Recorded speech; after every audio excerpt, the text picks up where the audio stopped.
I'm going to fill my cup. End of quote. We can't get these moments back once they're gone, but we can choose to live them full out. We need to pay more attention to the present and what it has to teach us. Because every so often, you're going to have a moment that hits you so hard, it's truly life-stopping. I don't mean just life-changing. I mean life as you've always known, it stops. You pause for a minute, taking in that feeling or truth the moment brings. It's like the wind gets knocked out of you for a second, and there's this sudden feeling of recognition. Maybe your heart skips a beat, or your spine straightens, or the hairs on the back of your neck stand up, or maybe you just feel more awake somehow.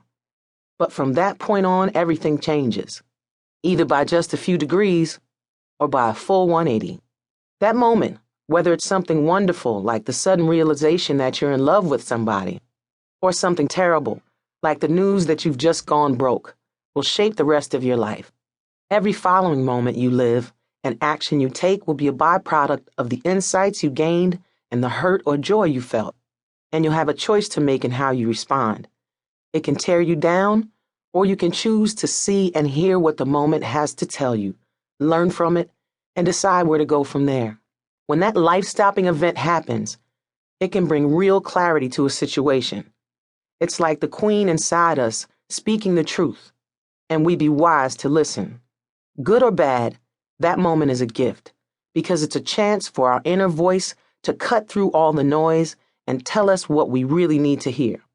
We can choose to ignore it and go on being victims, letting life circumstances play us and push us this way and that.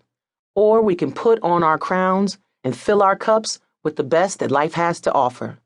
More and more, women, from young girls to grown-up 30 and 40-somethings, have gone deaf to what their best instincts are trying to tell them.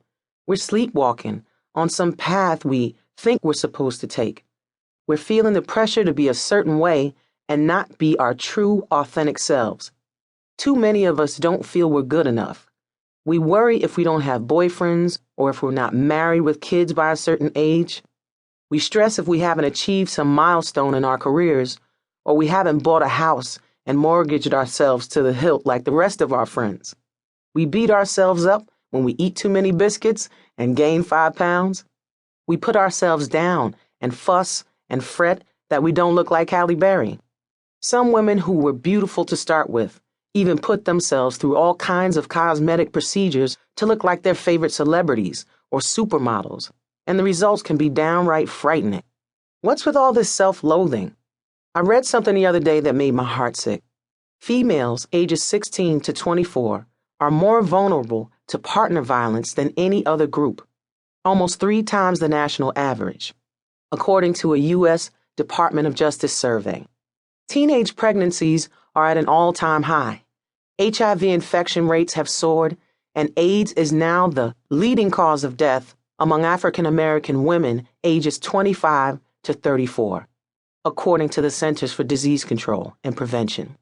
That tells me young women in this country are facing a serious crisis in self-confidence.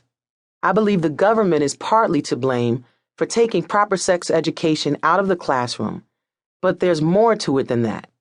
Abuse and risky sexual behavior happen when you don't love yourself enough to say no or walk away. Our younger sisters have it worst of all. The economy hasn't been this bad in living memory.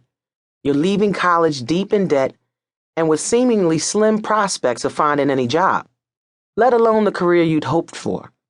The unemployment rate for graduates is sitting at 46% and climbing. Man, that's rough. Even though much of this is beyond your control, you probably blame yourself for not getting ahead like you thought you should. You're scared, and you're feeling like less than you are. Maybe your fear is making you hurt yourself by acting out. Maybe uncertainty about the future is paralyzing you and keeping you locked in an unhealthy situation. As I travel around the country, visiting schools and talking to kids, I see it all the time. My mother taught art at an urban high school in New Jersey for 25 years. Miss O, as she's known around the way, is still very much involved in the lives of her former students. She shared some horror stories with me about what some of these girls are living through and doing to themselves. Ladies, if this describes